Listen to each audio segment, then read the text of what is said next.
지금 보이시는 차트가 금 차트입니다. 네. 저 완전 급등주 차트예요. 네, 오늘도 2% 이상 올랐고요.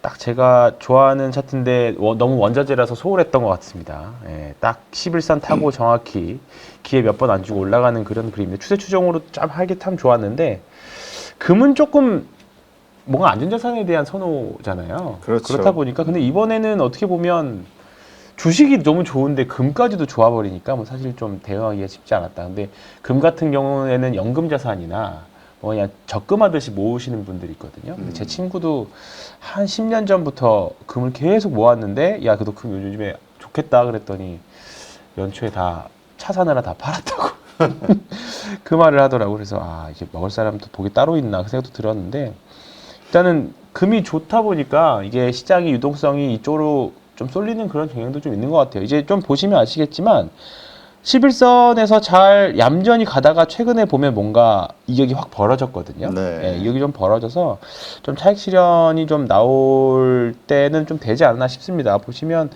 좀 이렇게 벌어질 때쯤이면 음봉이 하나씩 이렇게 나오죠. 벌어질 때쯤이면 음봉이 하나씩 나오고 이격 줄이는 과정들이 좀 있는데 특히나 원자재 같은 경우에는 그 수급 논리라던가 심리 이런 부분들이 많이 반영을 합니다. 그래서 어제부터는 조금 위험했던 것 같습니다. 근데 오늘까지도 상승을 했던 거고요. 이제부터는 조금 정말로 말 그대로 이제 보유자 영역이지 않을까 생각이 좀 든다는 생각이 좀 들고요. 이제 그럼 주식 이야기 해보도록 하겠습니다. 어제 미국 시장 스타트는 다 좋았습니다. 양호하게 시작했고요. 구글 같은 경우에도 역사적 신고가 가면서 뭐 초반에 보여줬었지만 이제 오후 들어서 하면서부터 좀 낙폭이 좀 커졌습니다. 특히 러셀 2000 같은 경우에는 2% 정도 맞았다 하락을 좀 했고요. S&P 500, 다우지수, 나스닥 모두 다 한 0.5%, 0.6% 대회 하락했습니다.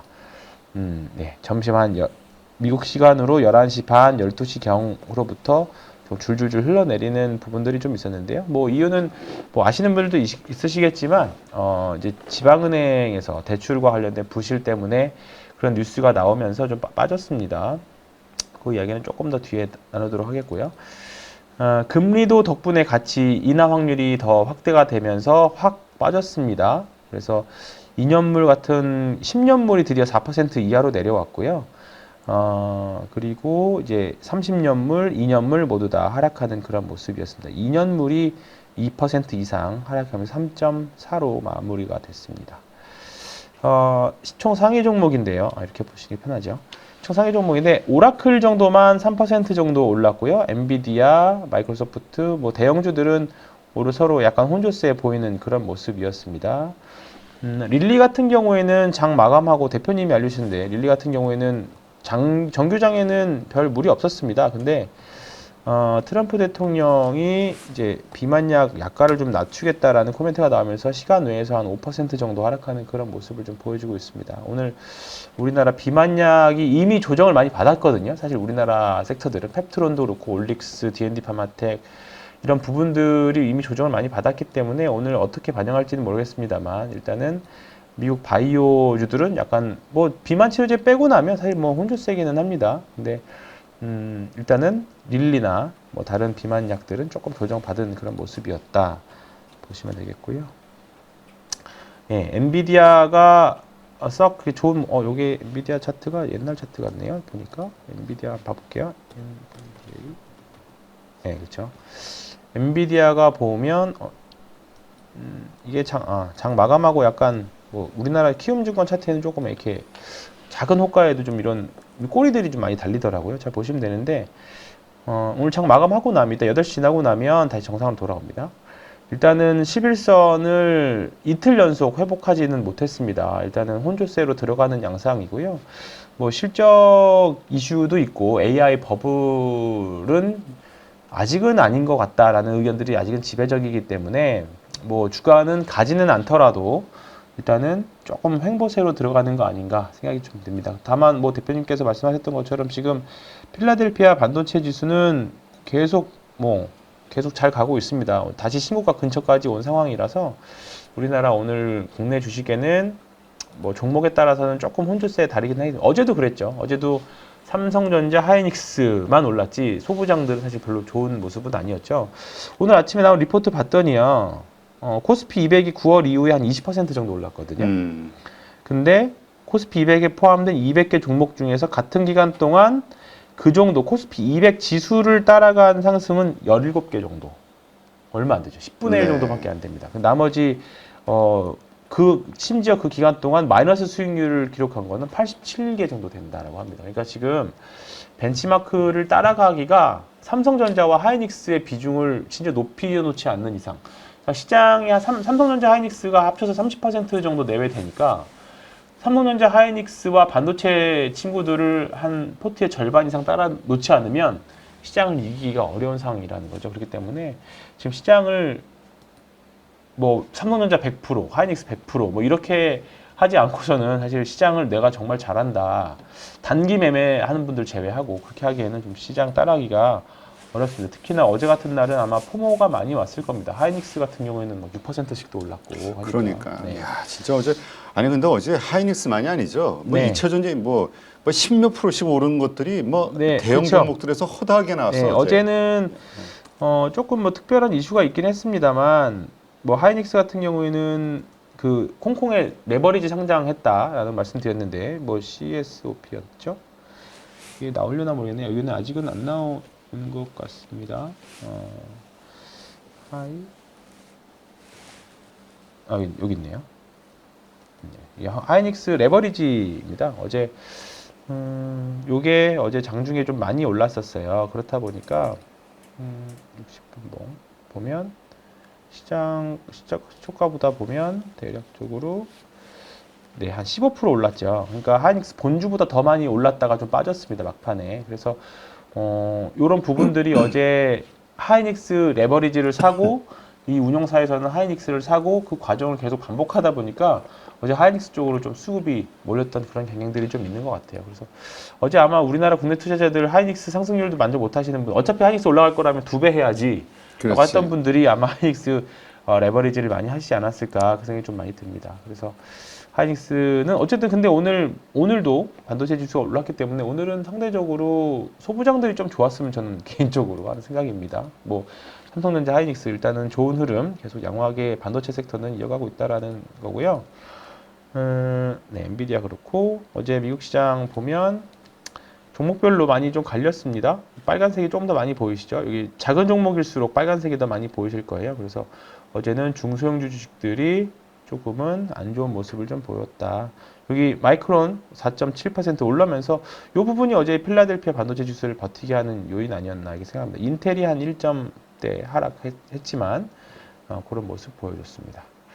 공포 탐욕 지수는 더 떨어졌습니다. 사실 일주일 전에 46이었어요. 46이었는데 이번 주 초에도 사실 공포 지수는 피어였죠. 피어. 기억나시죠? 네, 그냥 공포였는데 지금 익스트림 공포까지 떨어졌으니까 일단은 기술적으로는 종목별로는 과매도에 떨어진 거는 맞습니다. 이 언저리에서 조그만 호재가 나온다라고 하면 뭐 언제든지 반등할 수 있는 위치들은 있기 때문에 손절매를 하시더라도 내가 가진 종목의 추세를 이탈을 해서 손절매를 하셔야겠다는 생각이 오늘 굉장히 많이 들 겁니다. 개별 좀 가지고 계신 분들.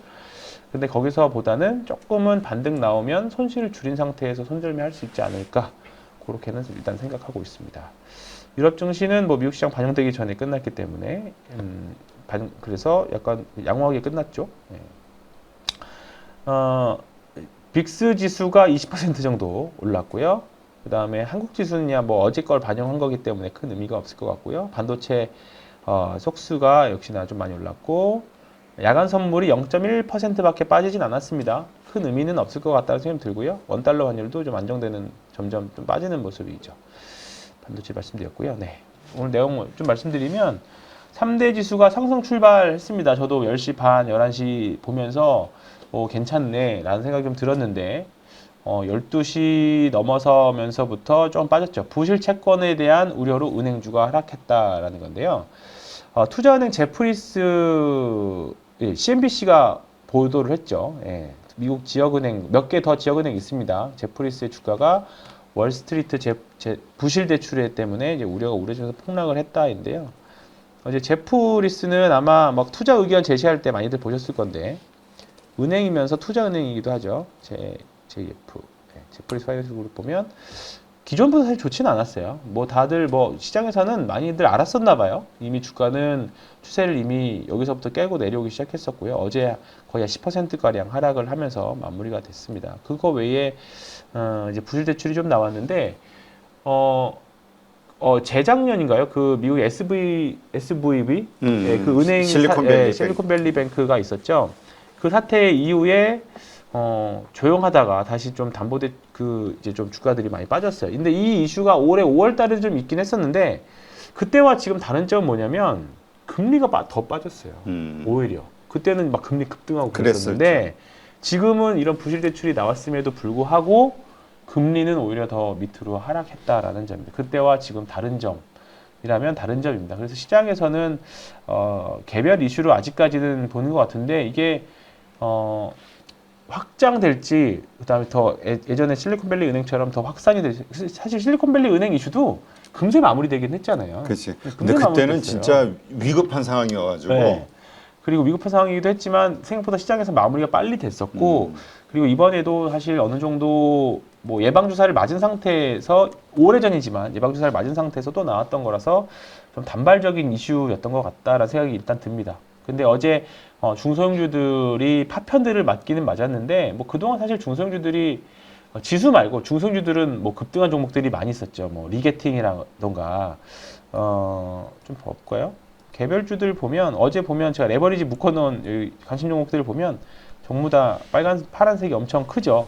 화살표도 크고 리게티 컴퓨팅이 이제 좀 많이 확실히 고점에서 많이 이격이 많이 벌어진 상태에서는 좀 빠졌고요. 레딧은 뭐 진작에 추세가 좀 무너져 있는 상태였고 그다음에 퀀텀도 많이 빠졌고 그다음에 힘스도 급등했다가 좀 밀렸고요.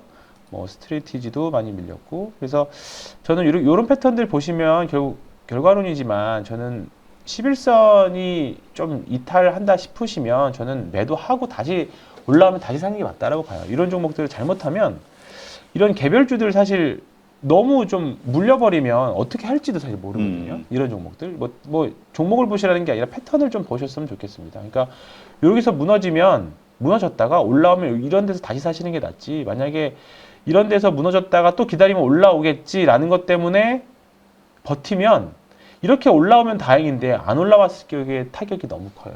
그렇기 때문에 리스크 관리를 잘 하시는 게 낫지 않나 좀 생각이 좀 들고.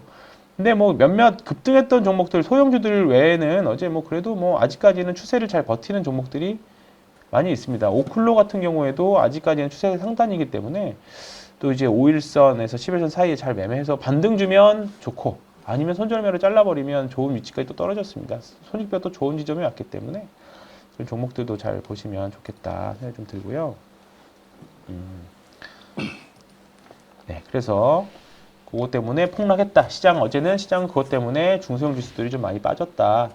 부실 대출과 관련된 내용이 불거지면서 좀 빠졌다 이렇게 보시면 될 것 같습니다. 다만 야간 선물은 큰 영향은 없었다 보시면 되겠습니다.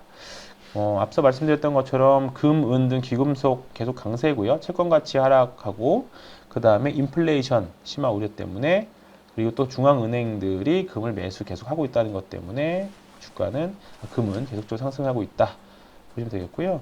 파월 의장의 양적 긴축 종료 및 추가 금리 인하 기대감이 금리를 계속적으로 인하 압박을 하고 있습니다. 지금 금리 인하 확률이 97% 정도 됩니다. 97%.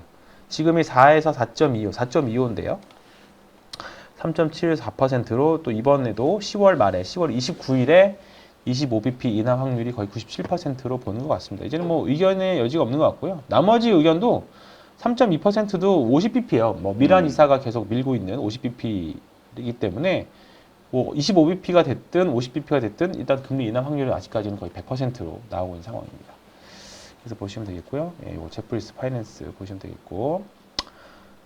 네. 그래서 미국 2년물 국채 금리는 3.4까지 하락하면서 22년 이후에 9월 이후 최저치를 기록했다라고 했습니다. 그리고 크리스토퍼 월러 연준 이사는 10월 FOMC 회의에서 기준금리를 25bp 인하한다라고 지지한다라고 밝혔고요. 특별하게 엄청난 변동성 있는 건 없다. 다만 신중한 접근이 필요하다. 그런 코멘트 했습니다.